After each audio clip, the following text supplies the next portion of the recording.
You will get way more clients in your online coaching business if you implement what I'm about to teach you in this video about calls to action. We're going to cover 3 points: calls to action, this one, NAMR, which I will teach you in a minute, and the hero and a whole theory.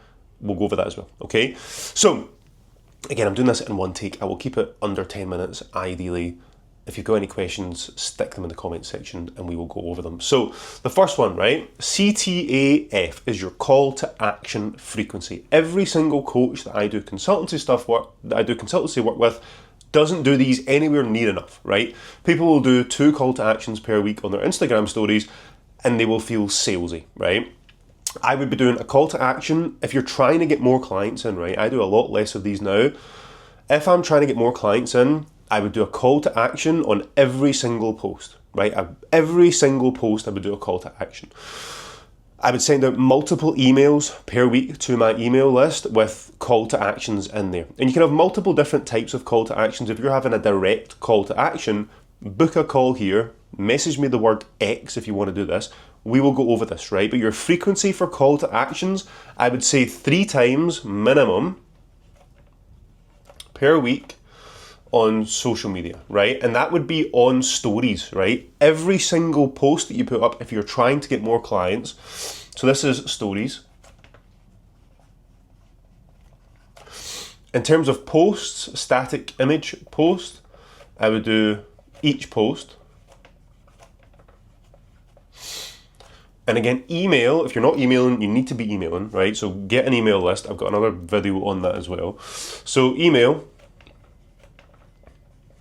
I would send out, again, probably a minimum. If I'm trying to get more clients in, I will send 3, 4, 5 emails per week. So I would say a minimum of 3 times per week. If you've not emailed your list in a while, it's probably a good idea to send some warm-up emails, right? Just send some emails, get them back reading it, check your open rate, see who's engaging, see who's not, clean your list up a little bit. Don't just go straight in if you've not emailed them. And this is where a lot of coaches go wrong with, especially with group coaching, or like you to kind of multiple people offers. They will go straight back into an email, having not emailed their list in 6 months. Hey, here's a thing, do you want to buy it? And for people seeing that, they've had 0 value or contact. They might not even follow you on social media. And then after 6 months of crickets on email, they get an email, hey, do you want to buy this thing? No, mate. No, I don't want to buy your fucking thing. So email 3 times per week, right? You should be doing at least 2 to 3 emails a week anyway. All we're going to do is slot a call to action into every single one of these emails. Okay, so instead of you doing 2 call to actions on your stories, you're going to do 3 specific call to actions on your stories. Every single post you put up should be a basic call to action on there. And each email that you're sending, if you're sending 3 a week, put a call to action. Like, people know that you're a business. People are on your email list because they're interested in what you have to offer them. So offer it to them, right? It's your job to sell this. Don't feel salesy doing this. And again, it's easy to say, don't feel salesy. Just get over it, right? Do it anyway. So that's what I would do, right? Now, in terms of your clients and your customers, they are not mind readers, okay? So this is number 2, not a mind reader, because I see this all the time, and people's, give me a minute, people's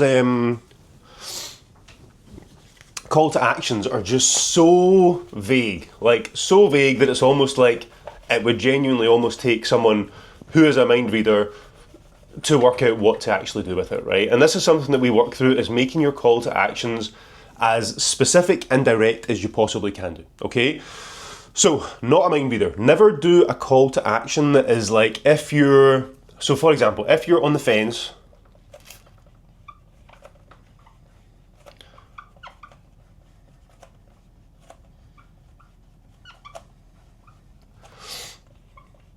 get in touch with any questions.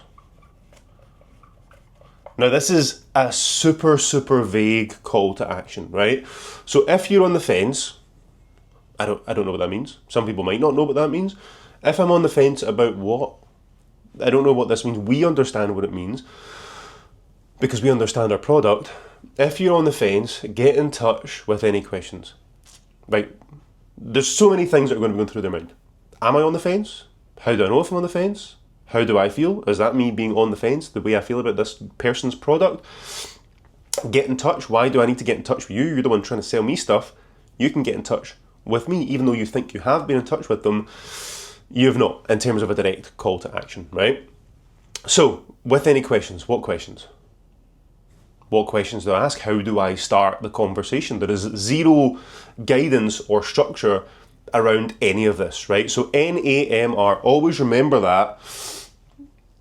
I'm going to find this cleaner. Right, glass cleaner we'll have to do because we're not putting up with a dirty board. Okay, so in terms of actually structuring call to action, thankfully now, because of social media, it is pretty damn easy to do these. So Instagram stories, so IG stories,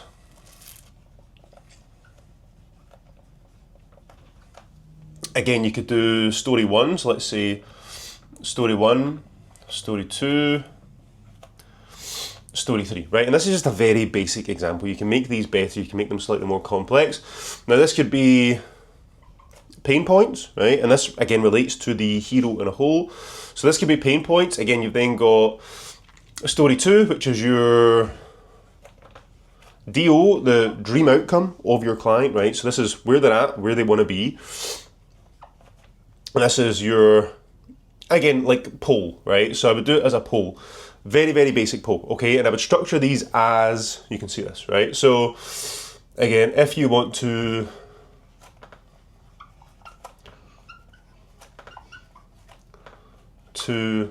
X, and then on the poll itself, vote below,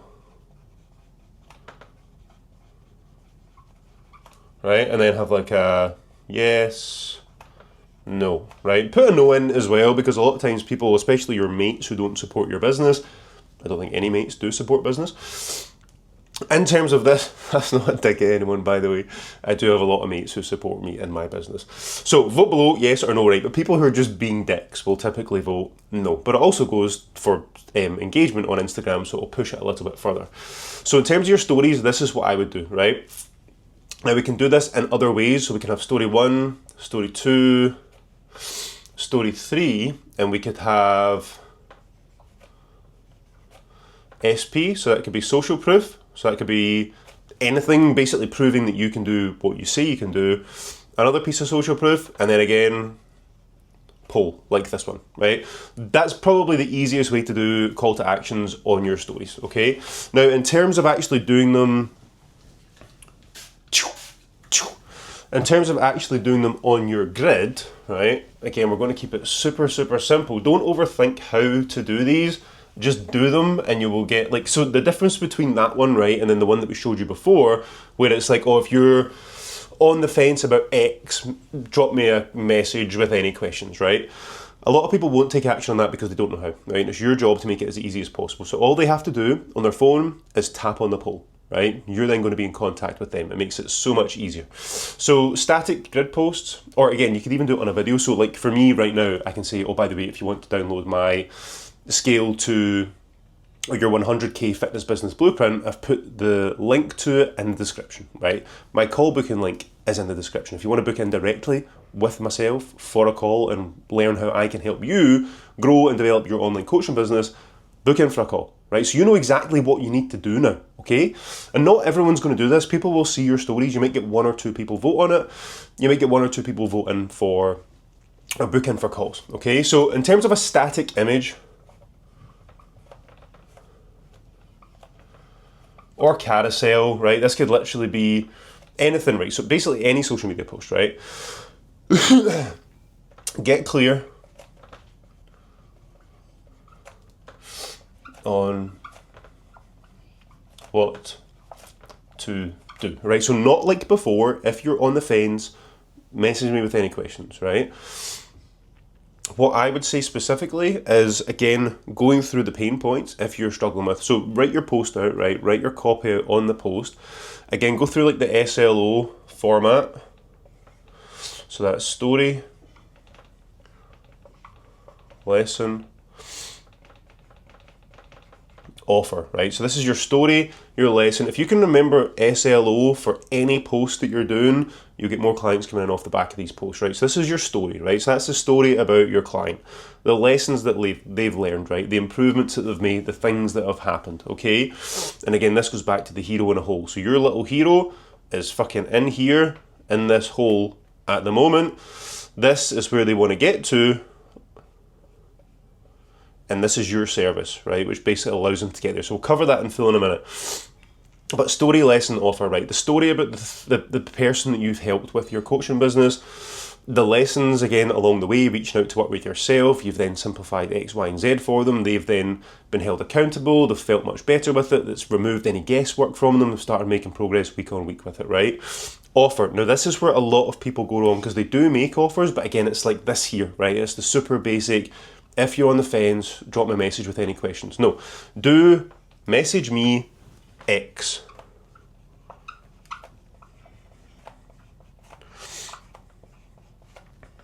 X, right? And X is going to be your buzzword, basically, okay? So come up with a word that they know to message you. Each day, if I'm doing these regularly, each day I'll go into Instagram and I'll have people message me my word, right? I'll go into my request folder, there's 2 or 3. I'll go onto Facebook, I'll go into request folder, there's 2 or 3, right? Because people are seeing some of these older posts. People will find one of your posts, they'll see one of your videos, they'll find your account through one of their friends and they'll start flicking through old posts and they'll go, right, so this word is the consistent word with this person. I know that if I want to work with this person, I just need to message them this word, right? It's the same thing. So that's what we want to do with this part, okay? So keep that super, super basic. If you're doing call to actions on videos, and again, I would say if you're doing call to actions on videos, it can literally be anything, right? So a call to action could be me saying to you guys, if you like these videos and you don't want to pay thousands for mentors and actually grow your fitness business by the stuff that I teach you on YouTube, subscribe to my channel, right? So that can be a basic call to action, right? Obviously it's a bit of a lengthy one, but I'm trying to explain it as much as possible. So you can say anything, right? And just slip it into the video.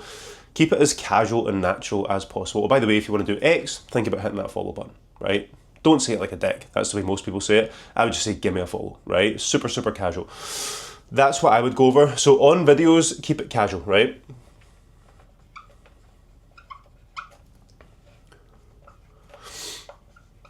Right, and put it in. Do you know, it doesn't really matter, right? Don't overthink these because a lot of times people say you need to give value first before your CTA, right?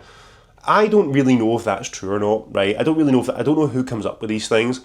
I just say don't overthink it, right? If it comes off naturally, oh, by the way, this is a really, really good thing that I'm going to teach you. If you do find this useful or if you're struggling with X, just hit subscribe, hit follow just now, and then go straight into the video. You're still going to give them value, right? And see if they switch off at that point and they're like, oh, I'm not going to watch your videos or subscribe because you're not giving me any value. They're probably cunts and you probably don't want to work with them anyway. So fuck them.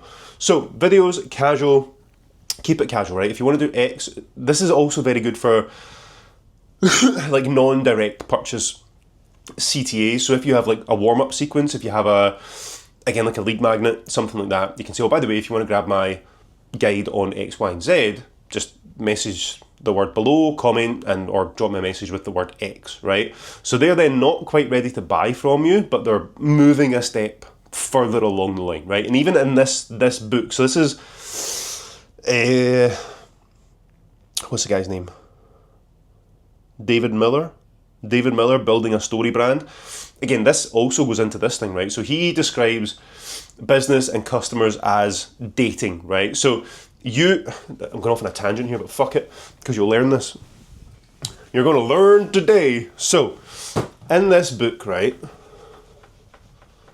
I'm sure it's David Miller. Apologies if that is not the right name, but it's Building a Story Brand. It's an awesome book. You should definitely read it. So, he talks about when a customer buys, it's like you proposing to someone, right? So, this is your flowers, right? And in this book, and this again links straight back into your call to actions. So this is your bunch of flowers, right?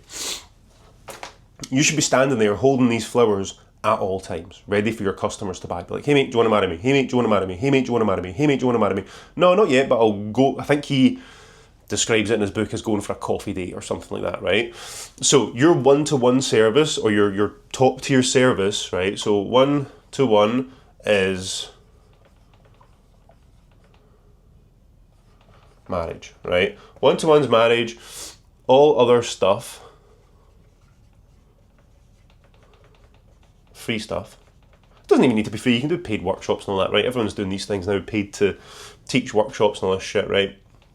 Again, who can be fucked doing that? All other stuff for free is like dates, right? So, again, when you're doing links for your lead magnets and stuff, or call to actions, just make it as obvious as this, right? Oh, by the way, if you want to download so I've got one called the Shift Survival Guide, right?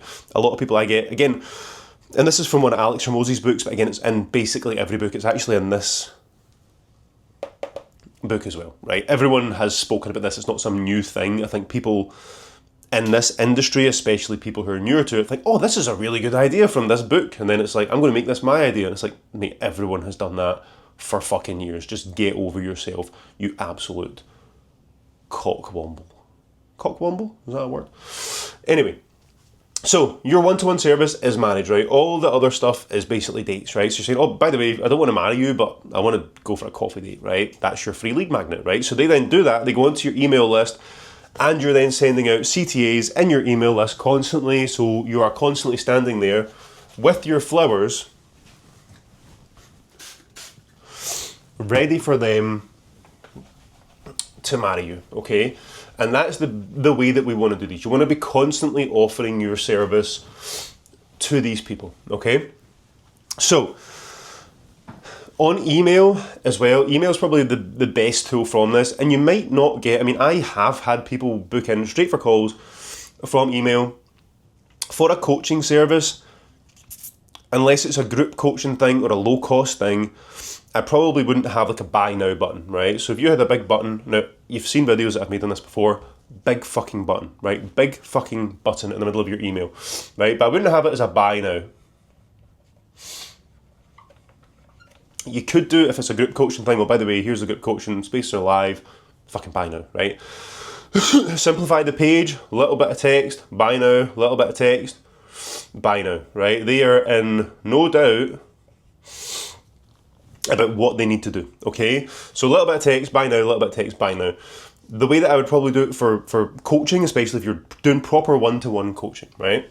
I would do a little bit of text,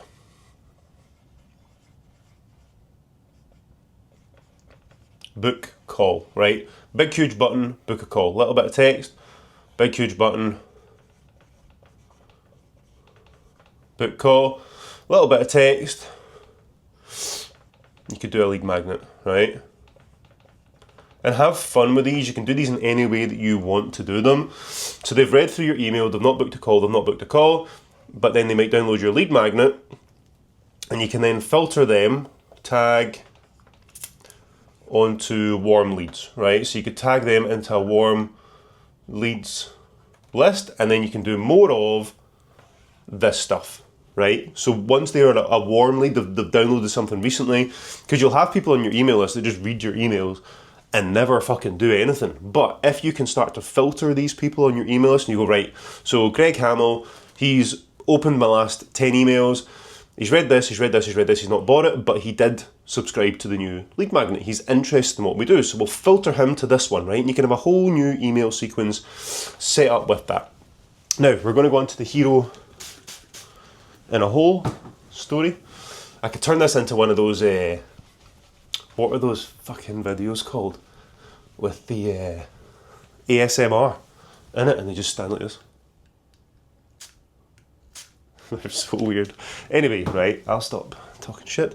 Right, so hero in a whole. Now, this is directly from, I'm sure it's Donald Miller, right?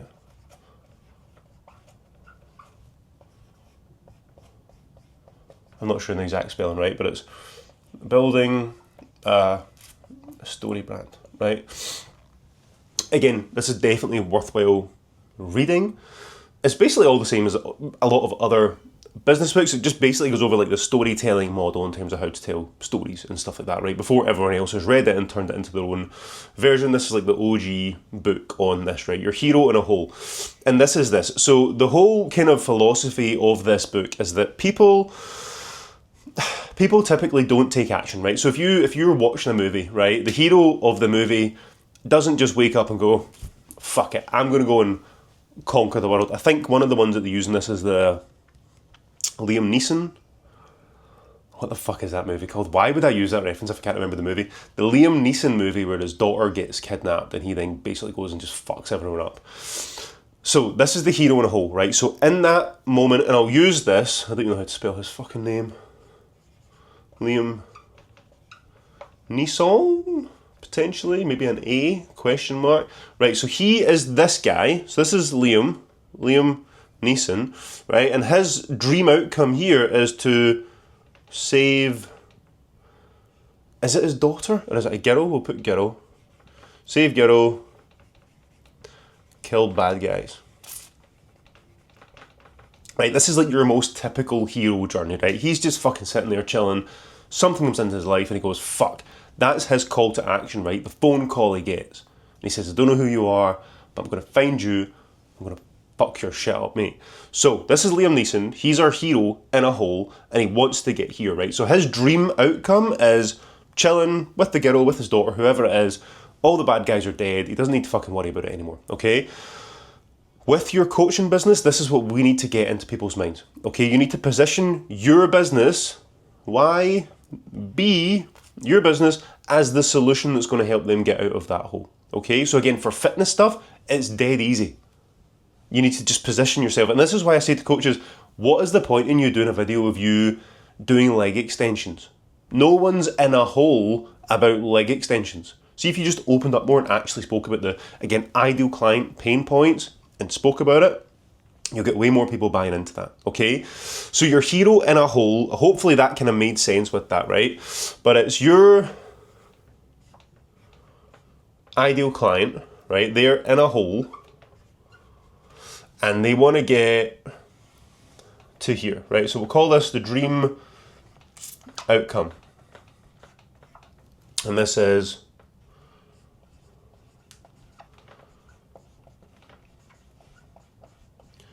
your service. Okay, this is how you need to position your service. They might not even be very much aware of all of their pain points and how much of a hole they're in. So it's your job to paint picture. Okay, and you might have heard about this as being, pain points. Okay, it is not a bad thing in any way, shape or form to go into your client's pain points. It shows that you fully understand what they're going through, right? Oh, I feel salesy, I feel a bit sleazy, I feel like I'm sticking a knife in someone's back and twisting it. No, you're not. You're literally doing the opposite. You will be the first person that gives them that sigh of relief because they go, this person fucking gets it. He or she understands exactly what it is that I'm going through. I never thought about this long-term issue. I never thought about not being able to see my grandkids because I'm in hospital having had my third stroke because I've not lost any weight and I'm morbidly obese, right? You need to then paint that picture for them. And the pain points with this as well, I go over this with clients, obviously when we kind of first start working together. Go through your ideal client's full day, right? So from the moment that person wakes up, because everyone talks about this and they talk about pain points and they think they're talking about pain points, it's the most generic, boring shit in the world that just doesn't resonate with anyone. So when you're actually going over pain points, you need to make sure that it's from the moment they wake up, okay? So this could be, again, they wake up in the morning, they've got pajamas on, even though it's roasting, because they thought of their wife or husband next to them in bed. Seeing them look the way they look makes them feel sick to their stomach, right? They wake up half an hour early so that they can go to the bathroom and have a shower and get dressed without their partner waking up and seeing them, right? They might even do that in the dark. They might lock the bathroom door. They then put their stuff on for work. They hate themselves. They're beating themselves up. They're fucking breathing in to put their belt on. They hate the way their trousers look. They then need to go and change their shirt so that it covers their lower portion of their stomach. See if you can start to talk about this stuff in your content and someone reads that and they go, oh my fucking God, that is describing my day, right? And obviously that's a very generic example. But you should know this. That is your job to know this about your business. So you want to go into pain points. You want to insert your service as the solution, and you want to understand their dream outcome, right? And this is not achieve your goals, right? This is one of my pet peeves. Achieve your goals, right? No one has fucking ever said that. I think PTs have made this fucking phrase up. No one's ever said, oh, I really just want to achieve my goals today. Like, who talks like that? No one. So don't talk like a fucking dick. Talk the way your clients talk, right? This can be if you want to look fucking super sexy on holiday in your bikini and strutting your stuff in Marbs, right? If that's the kind of people you work with, just fucking say that. Just fucking say it. Don't try and make it into this shit. Like, whenever you write something, whether it's the pain points or whether it's the dream scenario, say it the way that you would say it to one of your mates. Say it the way that one of your clients would say it. You've never jumped on a sales call with someone and be like, why did you get the call? Just want to achieve my goals, mate. No one's ever fucking said that, okay? So, hero in a hole, think about this, and this links back to all of these, right? So any fucking call to actions that you're doing, think about the storytelling side of things from this book, building a story brand, and think about it from the person's point here who's currently in the hole. Your hero, they're the hero, not you or your business. You are the guide, right? You're the guide. So they're the hero, you're the guide, like, I don't know, like Rocky, right? Rocky Balboa, where he meets his fucking boxing coach, right? That's the coach's guide, right? That Rocky Balboa is the hero, his coach is the guide. You are Rocky Balboa's coach, okay? And Rocky is your client, right? They're in the hole, you're the guide that's going to help them get out of that hole. You just need to show them the whole picture. If you haven't watched it yet, I will link it at the end of this video. It's a full breakdown on how to actually do Instagram stories properly, right? From start to finish. It's a full video. It's probably one of the best videos I've ever made. I'll put it here. You can go and watch that next, okay? Hopefully that's helped. If you did like the video, subscribe to the channel, give it a thumbs up.